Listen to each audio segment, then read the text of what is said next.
Good afternoon and welcome to the principal's office. I am Principal Edward Gordon.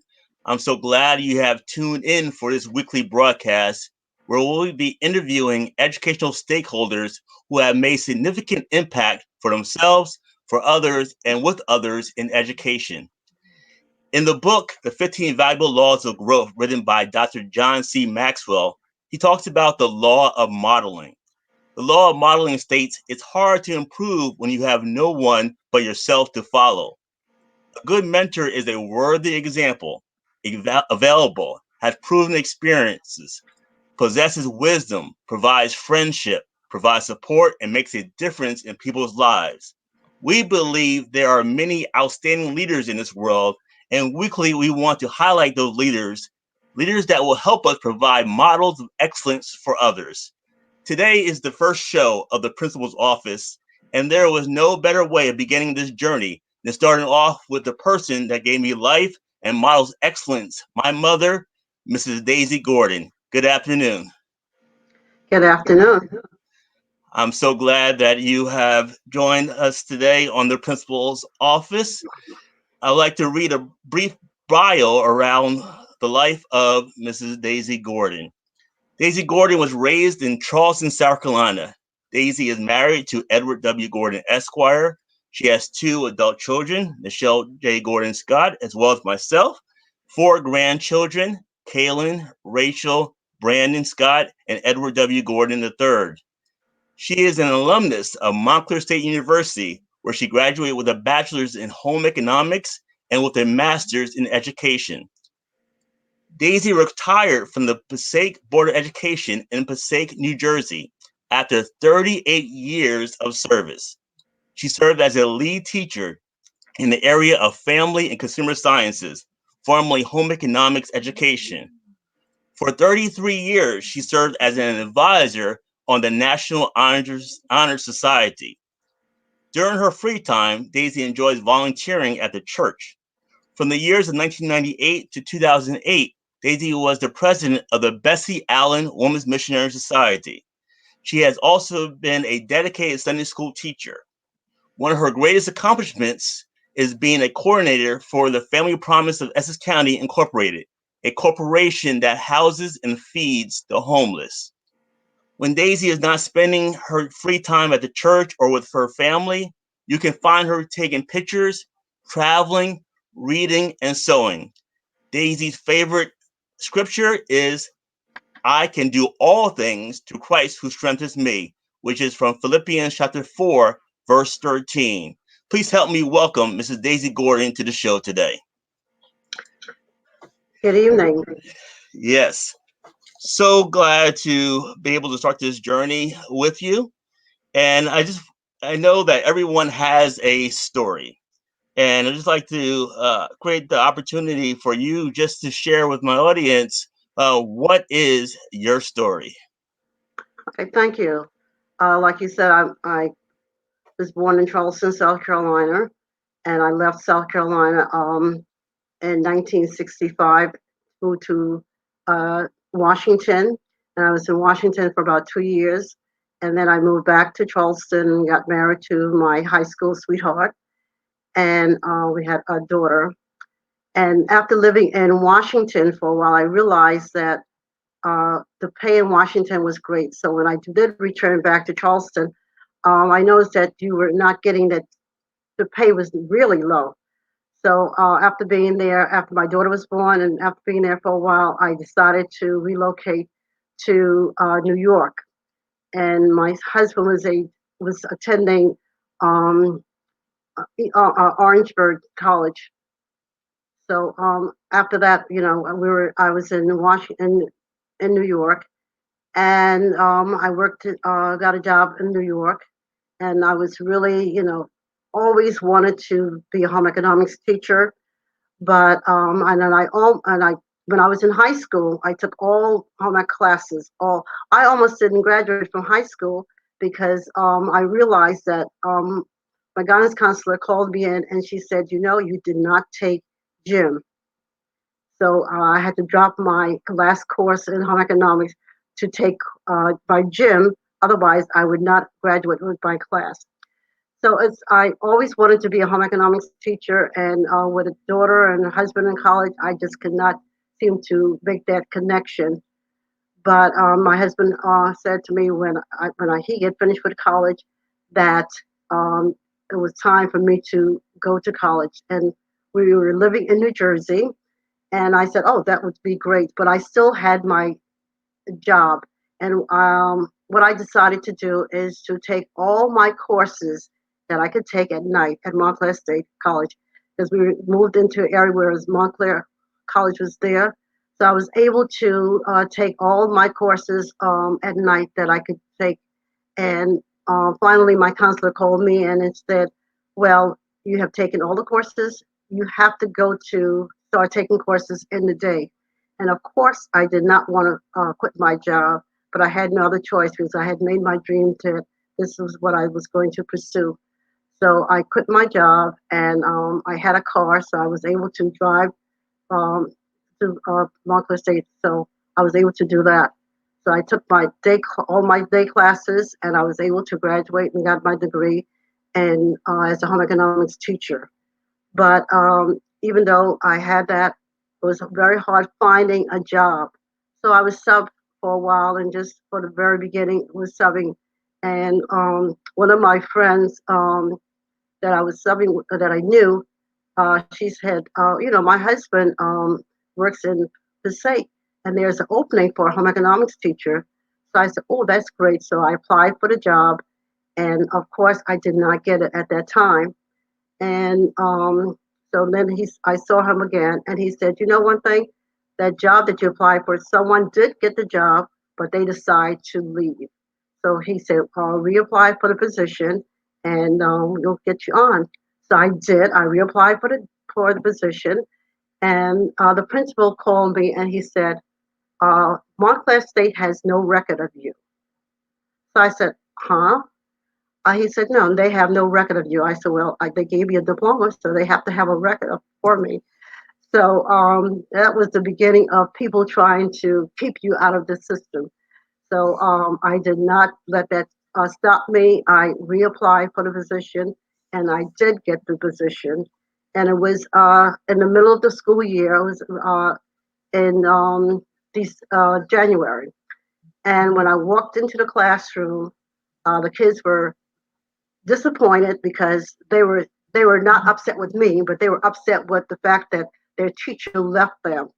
And I had to prove to them that I was going to stay and that I was not going to leave them. And of course, that took a while because they felt that they were abandoned. And I was really trying to reassure them that, hey, I'm here to stay. I said, I need this job, so I'm here to stay. So that's how I got in at Passaic High School and how I lasted so long. But I thank God for the opportunity to be there. And when I walk into a classroom and when students walk into a classroom, I want the students to feel like they're my children because I want my kids, when they were in school, that the teachers would teach them, would be fair to them. So I wanted to make sure that I was teaching all of my students fair and that I was like their mom when they walked in my classroom. So I got to know my classes, I mean, really, really well. And they learned to respect me and I respected them. So I was really thankful that I had that opportunity to become a teacher at Passaic High School. And it lasted for all these many years. And it was some trying times, but each day was a good day. And I thank God that I was able to stay there that long. And you when you're there, you get the feeling that you belong. I had a great mentor, Mrs. Pearl Leach, that worked with me constantly, and we worked together. We have this very small department, and that helped. So we got a chance to get to know each other. We did have lunch together. We did certain things together. So that meant a lot when you're starting out as a teacher, that you're not there by yourself, and that you do not have anyone that would share their knowledge with you, because we're still in a learning process, and it's something that you want to make certain that you teach your students and you teach your coworkers that they're not there by themselves, and we're there to help each other. And I know in certain departments, they would not share their desks. They would not share because we had to go to different classrooms for different courses. So in our department, everyone knew that they were welcome, and if there's something that they needed, that they were able to use it. We shared, and even with new teachers that would come into the to our area, if their regular person that was supposed to help them was on the third floor, and I was on the first floor, I let them know that I was there available to help them, to give them all of their advice that they need, and that they can count on me, even when things that information that they needed that they were waiting for their lead teacher to give them the information. I was always there first to give them firsthand, and they truly appreciate what I did for them. So, Thank you very much for sharing that story about the persistence to actually get the job as a home economics teacher at Passaic mhm. High School, as well as beginning a school year as a new teacher in September. It has some challenges, but also coming in the middle of the school year for you, that has even greater challenges. So I'm glad that you're able to share that story with the audience about your story and also your career path, and also how you began as a home economics teacher at Passaic High School. I want to ask you a question. What gets you excited every day? What gets me excited every day? The fact that I could wake up, clothed in my right mind, and I'm still on this side. Because I mean, with the pandemic, coronavirus, so many people have died, and it's just the fact that you're alive, and each day is a blessing. Yes, that is very true. Just the opportunity to be alive every day is exciting for me as well. Is another blessing. As we think about literature and books to be able to continue your education, what is the most recent book you have read, and how is that book impacting your life and your actions today? Because I one that I really sticks with is moments of meditation. I'm really into meditation right now, and that's one that I really read a lot, and the Bible. I don't have to study for a class, anything like that. So, I mean, those are books that I really get into, deeply involved in. Thank you for sharing. You mentioned before that you had a mentor earlier in your career, Miss Pearl Leach. At this period of time, do you have a mentor now, or a coach in your life? And also, what has been one thing you learned from your mentor or coach that has impacted your career? Well, Mrs. Leach, I learned that, patience and time is everything, and that you cannot, you have to be able to work with people, and that you cannot just ignore anyone. Everyone has a voice, everyone has a vision, and that you're able to share your knowledge and don't be selfish. And because, I mean, what can help someone else. And we do not want to take this knowledge with us to the grave. Our opportunity is to be able to share what we've learned and not to be selfish. And I've learned that from Mrs. Leach. Very good. That's very good words of wisdom and advice. As we think about the role as a teacher, home economics teacher, what is a professional development experience you would recommend current teachers in the role of education to actually experience, and why?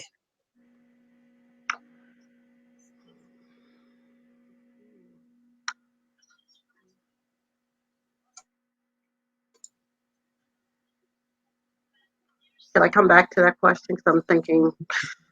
Yes, that is not a problem.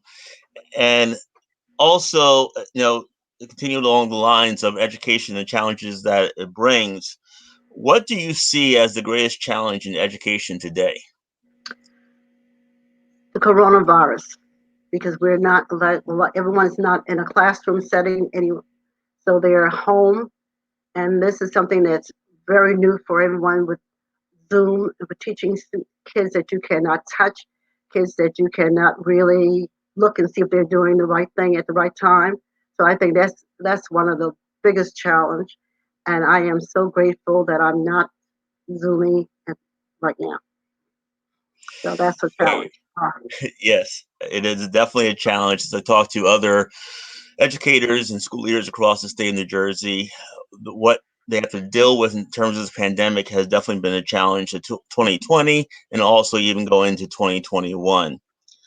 So I want you to think back when you started your career, and you did talk about this a little bit during your story, your introduction. But what was it like to be an educator when you started your career? In reference to salary, school culture, respect for education at the time. Okay. Salary was low. Okay. Um, but you're not there for not only there for the salary. You're there because you want to be there, and that you're there to help your students and train their students. So I mean, um, and you have build a relationship. And that's one thing that I learned at Passaic High School. We had a great relationship with each other, and we learned how to get along and how to share things. So that meant a lot, and we worked together. Even when we have workshops, someone did not understand something, we worked with each other, and that meant a lot to be able to communicate with each other. You know. And if you have something that you can share with someone, you share it. Yes, very good. You reigned in a school district for over 30 years. And as I talk to other school leaders and also educators, some of them have been districts for 3 to 5 years, transitioned to another district, and throughout their career, they will have been employed by various school districts. So, for you, being in a school district for over 30 years, what kept you motivated to remain in one district for so many years? One reason is because people did not just flip flop from one district to the other. Especially when I started working, you were blessed to get a job, and if you liked your job and what you were doing, you stayed there. I don't think I don't think I would have felt comfortable, going from one district to the other. I loved where I was. I had a good relationship with the principal and the teachers and of course the students. So it seemed like and my years went by so quickly. It didn't feel like it was all that at the time. Very good. Thank you. So, you were a home economics teacher, Mhm. and when I go to schools now in 2020, um, home economics education is not in high schools and not schools around the state. And I just wanted to just talk a little bit about what were the courses and the skills that were taught in your home economics classes when you were teaching. Okay, I taught family living. I taught child care, um, personal finance, and sewing. So I had a variety of classes that I taught, you know, and these are the courses that kids really need now. Food preparation, they need to learn how to prepare certain meals. Nutrition, if they were going off to college, they should be able to make a meal for themselves, make sure certain that they're eating the right food. And personal finance, getting opening a checking account, learning how to manage your money. And at the very end, I was told that that was something that I was not allowed to teach, and that bothered me because I figured we were teaching an area of home economics, and what do? We manage money, our income, going to the store, spending. So I mean, kids really needed to know that skill. And when I was told that I was not allowed to teach that anymore, that really bothered me. But it did not deter me to leave the district. Very good. Thank you for sharing that. And there are some home economics teachers that are still in the classroom. I mentioned that there's definitely been a reduction of that in our high school curriculum and also in middle schools as well. But for our audience, for any of the home economics teachers that are still in that area in our schools across the country, what would you tell a current home economics teacher that still has the opportunity to teach this content in schools? What advice would you tell them? I would tell them to, continue to have patience. And if you're still a home economics teacher, you're almost like the last dinosaur because most of the districts have taken that out. But like I said, that's a course that the students really, really need to have. And especially when I first started subbing, I subbed at a elementary school, and I taught food preparation for them, just letting them learn how to fix different little things, and just setting the table, eating together as a family. And I know around Thanksgiving when we used to have our Thanksgiving dinner, and at school, and the kids would set the table and sit down and eat, and they would tell me, this is my first time sitting together as a family. So I said to them, I said, well, on Thanksgiving, what do you do? Oh, I take my plate and go to my room. I said, not in my house. We sit together as a family, and this is how you learn to be together. You don't take your plate and go one place. You don't come in a different time. We all eat at a certain time together. You know, and they thought I was crazy, but I mean, we together, so we did that. Hmm. Very good. And as you, as educators look for work-life balance, you're a wife, a mother, you completed advanced degrees, an active member of your church. How did you create a work-life balance with your personal and professional roles?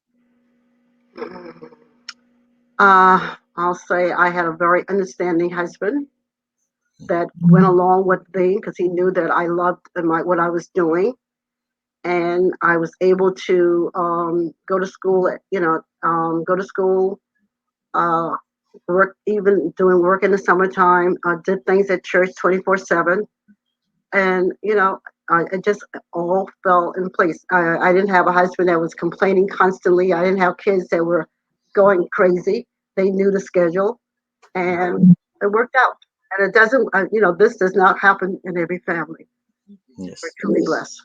Yeah, and thank you for expressing the power of effective partnership, Yes. understanding each other's goals and also Mhm. desires, and really working together to have that balance in the household to achieve everything that you desire to do.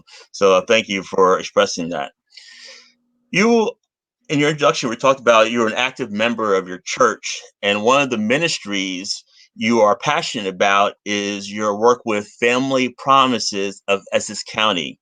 Can you share with the audience a little about the organization you have partnered with? Okay. Family Promises is a organization that houses homeless families. Every year, the first 2 weeks in September, we open our church to four families, about 14 people altogether. These are families that have lost their home, or they have been uh, put out, or they cannot live with relatives, or various situations that they come upon. So we open our church to them, and you know that it's the first 2 weeks in September is when children start school. So you can imagine not being in your own home, that you're living in a shelter that's a church. So we try to make them as comfortable as possible, and we provide meals for them. And these kids leave our church, they go to the school, and then they come back in the afternoon. Sometimes their parents have a job, and sometimes their parents are looking for work. But we're there to give them the support and the help that they need. We help their children with their homework in the afternoon. Make sure that when they come in, that they have a nice hot meal each and every day. Before they go out, we give them something, if they a snack or something that they can have to eat for breakfast, if they are not in the breakfast program at school. So we have been doing this for the past 23 years, and we are truly have been blessed by this. I would like to say thank you for sharing that information about Family Promises Essex County. And for our audience, if you want to learn more about the organization, I do have it on the screen. And their website is fpessexnj.org. So it's fpessexnj.org. And again, it's Family Promise of Essex County. And I know that through reaching out to that organization, you can learn more about their ministry and what they do, and also ways that you as a community can also support and make donations to this cause. So thank you very much for highlighting Family Promises of Essex County this afternoon. So I want to end with a question for you. What is one thing you would like to share with the audience? And this is the audience of educators, current school leaders. For your experiences in education, what is one thing you would like to share with the audience? My one thing I like to share, especially in education, that I know a lot of people will be leaving education because of the coronavirus. If you're planning on staying, because you're staying because you not because of the pay, it's because of the passion that you have, and that the care that you have for the children that you're teaching. Um, it's it's not sometimes it's not an easy job, but you this is part of your vision that you would like to see. And we know that we need more teachers, dedicated teachers, that's going to support and love these children. Because I know one day a kid was saying, when kids come to school, you just don't know. And some of the things that these kids bring to a classroom, we as adults, we have never seen in our lives. So, in order for us to be more compassionate with kids, because we don't know what these kids are going through, and today for them, being in a classroom is a safe haven for them. So that's another reason why I think I stayed that long in Passaic, because each child was my personal kid. Thank you very much for sharing that around for advice for our audience around passion, commitment, and also having some empathy for our students. And that is really key advice for our current school leaders, current educators. And I just want to thank you uh, for being on the show today. And thank Thank you you. for modeling excellence for our family and your school community and also your church. And for everyone watching, I want to thank you for tuning in to the principal's office. I want you to please join us next week for another episode with an amazing educator that has done things significantly for themselves, for others, and with others. Have a great week, and I'll see you soon.